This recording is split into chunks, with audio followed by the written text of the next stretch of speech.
আজকে আমরা দেখবো হচ্ছে সব ভিজিবিলিটিতে অর্ডারটি কনফার্ম করবো কীভাবে হচ্ছে আমাদের সব ভিজিবিলিটির যে অ্যাপসটা আছে আমরা সেটা হচ্ছে ওপেন করে নেব। তো আপনারা হচ্ছে আপনাদের অ্যাপসটিকে হচ্ছে লগ ইন করে নেবেন। আমি আমার অ্যাপসটি লগ ইন করে নিচ্ছি।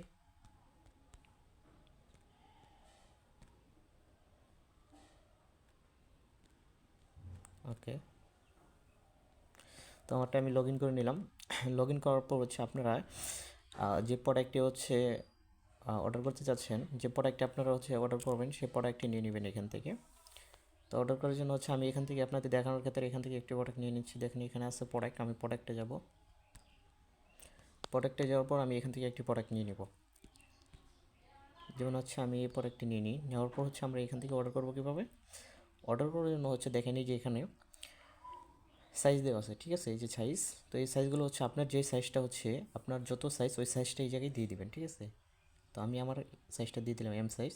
তারপর হচ্ছে নিচে দেখেন টাকার পিস, হ্যাঁ, মানে আপনি কত পিস নিতে চাচ্ছেন ওই পিসটা হচ্ছে এখানে দিয়ে দেবেন। যদি আপনি এক পিস নিতে চান তাহলে এখানে 1 দিয়ে দিবেন, আর যদি 2 পিস নিতে চান, 3 পিস নিতে চান, যত পিস নিতে চান এখানে দিয়ে দিবেন, ঠিক আছে। যদি 2 পিস নিতে চান 2 পিস দিয়ে দিবেন, 3 পিস নিলে 3 পিস, ঠিক আছে। আমি 1 পিস দিয়ে দেখাইতেছি। ওকে, তারপর নিচে দেখেন হচ্ছে টাকার পরিমাণ, ঠিক আছে, অর্থাৎ হচ্ছে বিক্রয় মূল্য, মানে আপনি এই প্রোডাক্টটি কত টাকা দিয়ে কিনতেছেন বা নিতেছেন, ঠিক আছে, ওইটা এখানে দিয়ে দিবেন। তো এখানে আমি দিয়ে দেবো হচ্ছে 500। ওকে, আমি 500 দিয়ে দিলাম। 500 দেওয়ার পর এখানে নিচে দেখেন এই যে অর্ডার তালিকায় ক্লিক করব। এই অর্ডার তালিকায় ক্লিক করার পর দেখেন এখানে দুইটা লেখা আসছে, যেমন হচ্ছে এখানে আসছে যে অর্ডার করুন, আর এখানে আসছে যে সিলেক্ট প্রোডাক্ট, ঠিক আছে। তো মূলত হচ্ছে সিলেক্ট প্রোডাক্টে ক্লিক করলে হচ্ছে আমরা এখান থেকে হচ্ছে যদি একসাথে যদি 2-3টা প্রোডাক্ট অর্ডার করতে চাই তাহলে এখানের থেকে আবার আমরা হচ্ছে যে প্রোডাক্টটি পছন্দ হচ্ছে ওই প্রোডাক্টটি আবার আমরা এই জায়গা থেকে যদি কিনতে চাই তাহলে এখান থেকে নিয়ে এখানে অ্যাড করতে পারবো, ঠিক আছে, সহজে। ওকে, তো আমি এখান থেকে নিব না, যে একটা প্রোডাক্ট অ্যাড করব। অ্যাড করার জন্য হচ্ছে এখানে দেখেন যে অর্ডার করুন, ঠিক আছে, অর্ডার করুন ক্লিক করব। তো অর্ডার করুন ক্লিক করে দিলাম। ওকে, অর্ডার করে এখানে ক্লিক করার পর দেখেন আপনারা এখানে যে লেখাগুলো আছে লেখাগুলো আপনারা হচ্ছে পড়ে নেবেন। পড়ে নেওয়ার পরে এখানে দেখেন হ্যাঁ রাজি আছে, এখানে আপনারা ক্লিক করে দেবেন। ক্লিক করার পরে এখানে আপনাদের যে ফোন নাম্বারটা আছে ফোন নাম্বারটা দিয়ে দেবেন। আমি আমার ফোন নাম্বারটা দিয়ে দিই। ওকে, এখানে ফোন নাম্বারটা দেওয়ার পর হচ্ছে আপনার যে কাস্টমার থাকবে ওনার ফোন নাম্বারটা এখানে দিয়ে দিবেন, ঠিক আছে।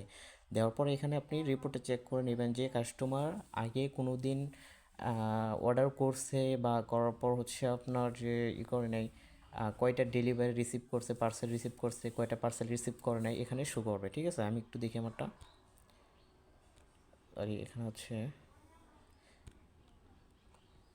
ওকে দেখেন আমি হচ্ছে এই নাম্বার হচ্ছে একটি পার্সেল অর্ডার করেছিলাম, ওটা রিসিভ করেছে, ঠিক আছে, রিটার্ন করিনি একটাও। ওকে, এখানে দেখাবে। তারপর হচ্ছে এখানে দেখেন নিচে লেখা আছে অর্ডার করুন বাটনটি আসছে, অর্ডার করুন বাটনে ক্লিক করব। তারপরে এখান থেকে আমরা আমাদের যে নাম, তারপর হচ্ছে জেলা, তারপর হচ্ছে এরিয়া অর্থাৎ উপজেলা, তারপর হচ্ছে ডেলিভারি যে হচ্ছে আপনার ডেলিভারি ঠিকানা এগুলো দিয়ে দেবেন, যেমন হচ্ছে গ্রাম, তারপর হচ্ছে পার্সেলটি কোন জায়গা থেকে রিসিভ করবেন ওই বিষয়গুলো আপনারা এখানে লিখে দেবেন। তো আমি দিয়ে দিই,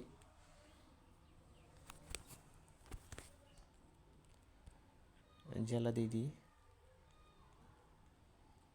আচ্ছা, আমি দেখানোর ক্ষেত্রে টাকা দিয়ে দিলাম। তারপর এখানে হচ্ছে কাস্টমারের থানা এরিয়া, ঠিক আছে, আমি এখান থেকে এটা দিয়ে দিলাম। তারপরে এখানে হচ্ছে আপনারা লিখে দেবেন হচ্ছে ঢাকা। এভাবে কিছু একটা আপনার যে হচ্ছে যে জায়গা থেকে আপনি পার্সেলটি রিসিভ করবেন, তারপর হচ্ছে আপনি আপনার গ্রাম বা উপজেলা, জেলা এগুলো আপনার এখানে লিখে দিবেন, ঠিক আছে। লিখে দেওয়ার পর এখানে দেখেন আমি যেহেতু ঢাকার ভিতরে থেকে এটাই করতেছি, যেমন হচ্ছে ঢাকার ভিতরে যে টাকা দিছি তার জন্য এখানে 70 টাকা শো করতেছে, অর্থাৎ ঢাকার ভিতরে হচ্ছে আপনার 70 টাকা ডেলিভারি চার্জ, ঢাকার বাইরে হচ্ছে আপনার 120 টাকা, হ্যাঁ। তার জন্য হচ্ছে এখানে দেখেন যে যদি আপনারা ওই কাস্টমার কাছ থেকে অগ্রিম টাকা নিয়ে থাকলে ডেলিভারি চার্জটা, তাহলে এখানে হ্যাঁ বলে দেবেন, ঠিক আছে। আর যদি অগ্রিম টাকা না নিয়ে থাকেন তাহলে এখানে না করে দিবেন, তাহলেই হবে, হ্যাঁ। তো আমি না করে দিলাম। ওকে, তারপরে এখানে আপনারা কিছু লিখলে হবে, না লিখলে কোনো সমস্যা নেই। আপনারা এখানে যে অর্ডার কনফার্ম করুন যে বাটনটি আছে এখানে ক্লিক করে দেবেন। এখানে ক্লিক করার পর এখানে দেখেন অর্ডার কনফার্ম করুন, এখানে যদি আপনারা ক্লিক করেন তাহলে হচ্ছে আপনাদের অর্ডারটি কনফার্ম হয়ে যাবে। আর অবশ্যই এখানে হচ্ছে আপনারা অর্ডার করার সময় আপনারা যদি প্রথম নতুন অ্যাকাউন্ট করে থাকেন শপবিজবিডি অ্যাপসে, তাহলে হচ্ছে আপনারা প্রথম যে 2টা অর্ডার আছে এই 2টা অর্ডার হচ্ছে টাকা অগ্রিম দিয়ে তারপর হচ্ছে এখানে করতে হবে, অর্ডার কনফার্ম করতে হবে, ঠিক আছে। আর যদি ওইটা না দেন তাহলে এখানে পেমেন্ট অপশন আসবে। আর যখন 2টা অর্ডার কনফার্ম করবেন অগ্রিম ডেলিভারি চার্জ দিয়ে, তারপর থেকে এখানে আপনি ফ্রিতেই করতে পারবেন, মানে অগ্রিম টাকা দিতে হবে না, অর্ডার কনফার্ম করতে পারবেন।